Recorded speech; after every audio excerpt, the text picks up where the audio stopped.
Shalom, selamat pagi, salam ngopi Aceh, ngobrol pagi sama Yesus. Mari saudara-saudara yang dikasih Tuhan, dalam ibadah online maupun ibadah Zoom maupun ibadah yang lainnya, kita akan membaca dalam kitab Kejadian pasal yang ke-13. Kejadian pasal 13 dengan tema cara pandang. Ada dua, cara pandang manusia dan cara pandang Tuhan.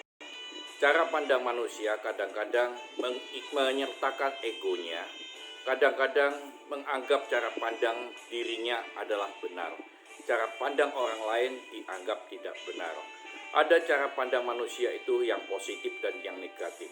Yang positif, semua yang dipandangnya pasti mempunyai nilai baik. Tetapi kalau ada orang yang memiliki cara pandang negatif, apapun yang dilihatnya pasti dilihat jelek, mempunyai nilai yang tidak baik. Demikian juga dia akan menilai cara pandang orang lain juga akan jelek, tidak ada bagus-bagusnya. Nah, saudara-saudara yang dikasihi Tuhan, ini adalah satu hal yang harus kita mengerti.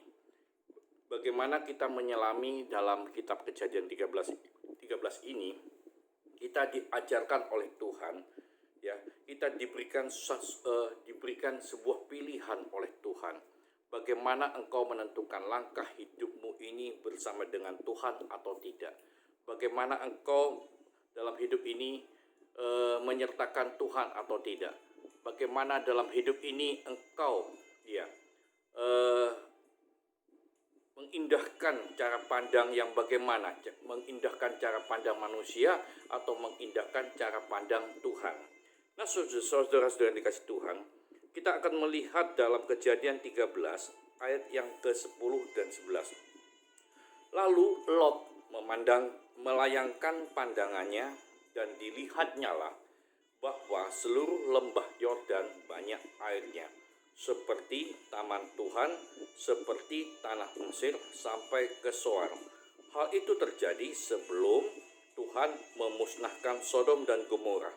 Sebab itu Lot, setelah dia memandang sekelilingnya, dikatakan Lot memilih baginya seluruh lembah Yordan itu, lalu ia berangkat ke sebelah timur dan mereka berpisah. Lot berpisah dengan kelompok daripada pamannya, yaitu Abraham. Saudara-saudara, cara pandang manusia yang diwakilkan oleh Lot ini, saudara-saudara, adalah suatu keputusan yang dianggap benar oleh Lot, yaitu melihat segala yang dipandang oleh Lot sesuatu keindahan yang menurut pandangannya benar, yang menurut penglihatannya indah. Nah, saudara, melihat keindahan yang nampak saja, sama seperti kita membeli sebuah barang. Kita melihat bungkusnya indah, tapi langsung kita membeli tanpa berpikir di dalamnya ini apa. Saudara-saudara, kadangkala sesuatu yang indah adalah untuk memukau si pembeli, supaya si pembeli berniat untuk membeli, tetapi kita tidak memikirkan indah atau baik atau buruknya di dalamnya. Nah, saudara-saudara, ini seperti Lot. Lot punya cara pandang manusia, ya. Ketika dia melihat sekeliling, wow, ini dia, ya, suatu pilihan yang baik.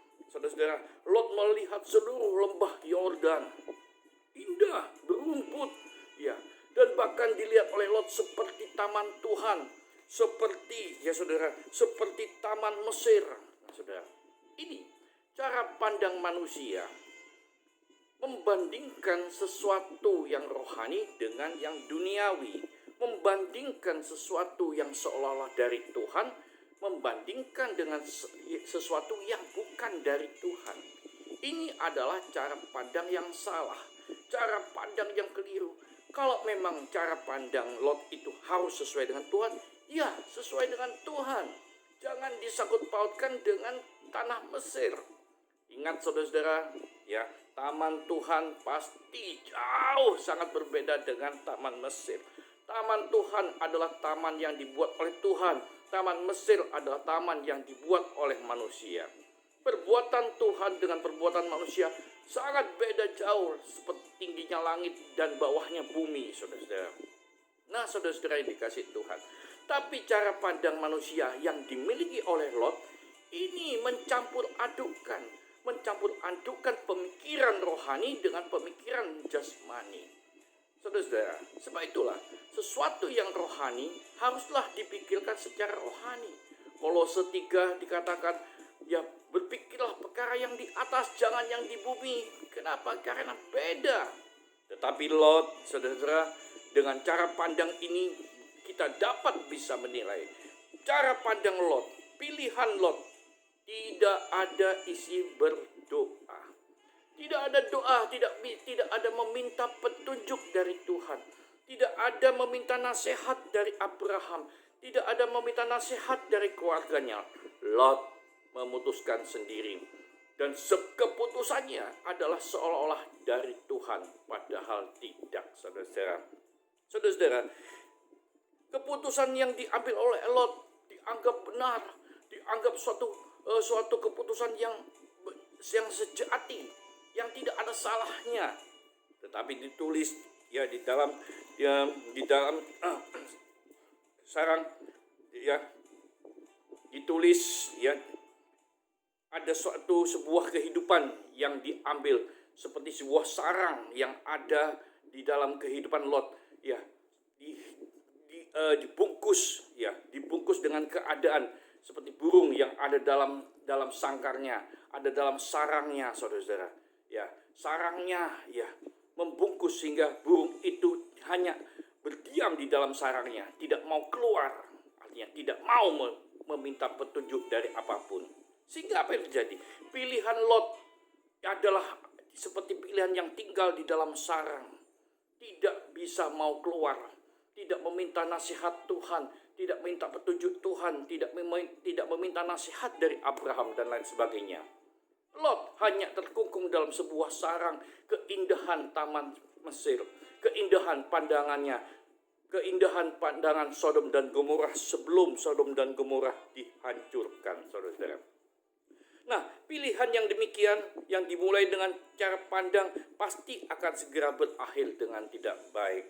Pilihan yang hanya untuk kepuasan diri sendiri saja, tidak memikirkan keinginan orang lain. Ini pilihan yang salah, pilihan yang tidak ada plan, tidak ada rencana, tidak ada sesuatu yang menuju kepada keadaan yang lebih baik. Nah, saudara, pilihan hanya sebatas pandang diri sendiri saja. Saya yakin pilihan yang demikian akan segera berakhir dengan tidak baik. Saudara-saudara, dan kita ketahui akhirnya ketika Sodom dan Gomorrah, saudara-saudara, dihancurkan, Lot tidak mendapatkan apa-apa. Semuanya habis.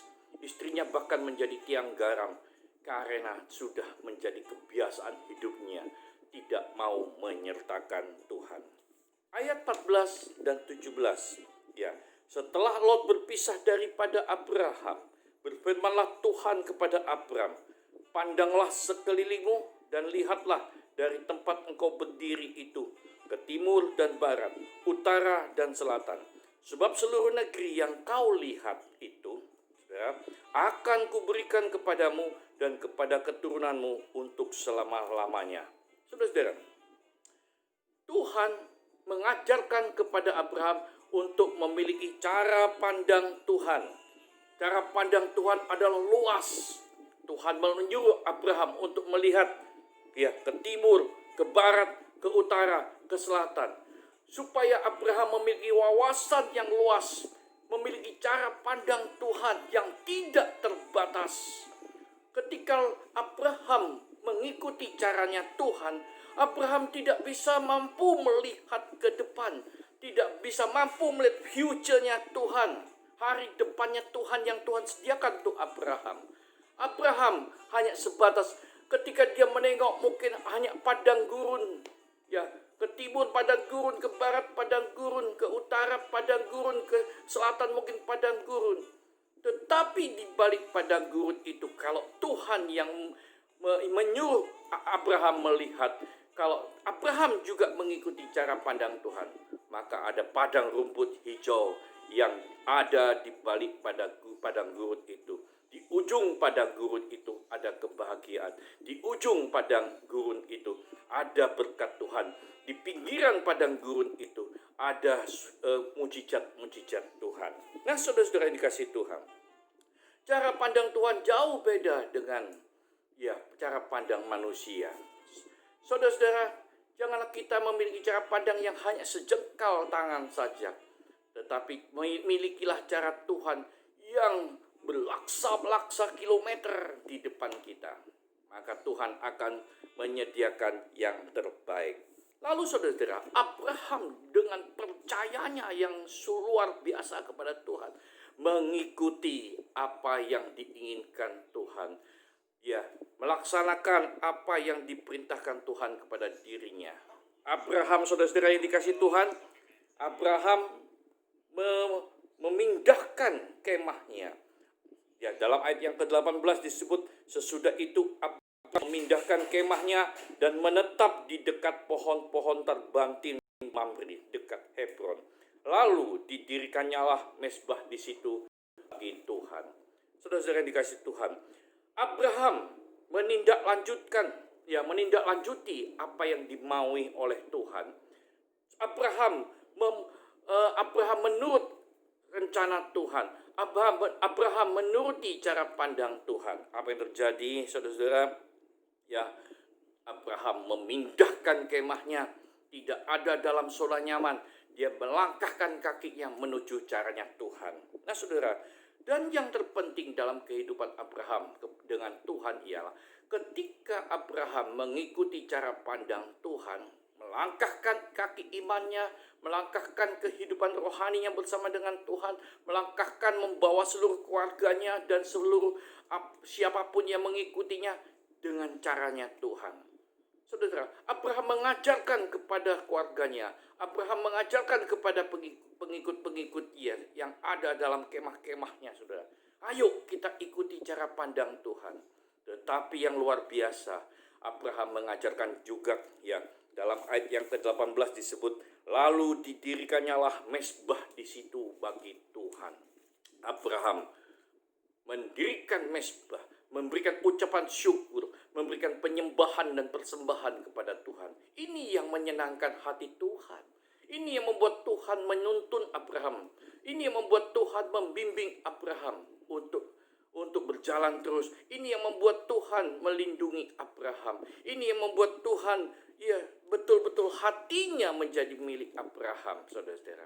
Nah, saudara-saudara, jangan seperti Lot ketika dia datang di lembah Yordan, tinggal di dekat Sodom dan Gomora, dan kemudian dia tinggal di kota Sodom dan Gomora, saudara-saudara. Lot tidak mempersembahkan apapun kepada Tuhan. Lot tidak menjadi kesaksian hidup di lingkungan Sodom dan Gomora.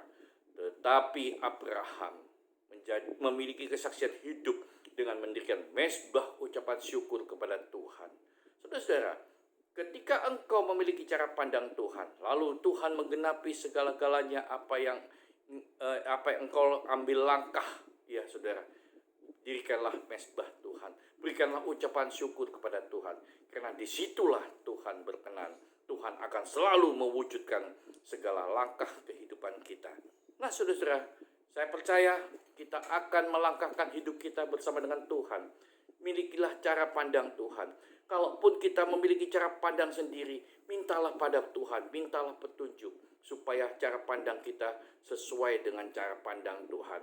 Dan katakanlah jika cara pandang kita tidak disetujui oleh Tuhan, Tuhan, kalau Engkau tidak berkenan, biarkanlah aku mengikuti cara pandang Tuhan. Jika ini pandanganku tidak benar, Tuhan, berilah suatu petunjuk supaya aku memiliki cara pandang yang benar.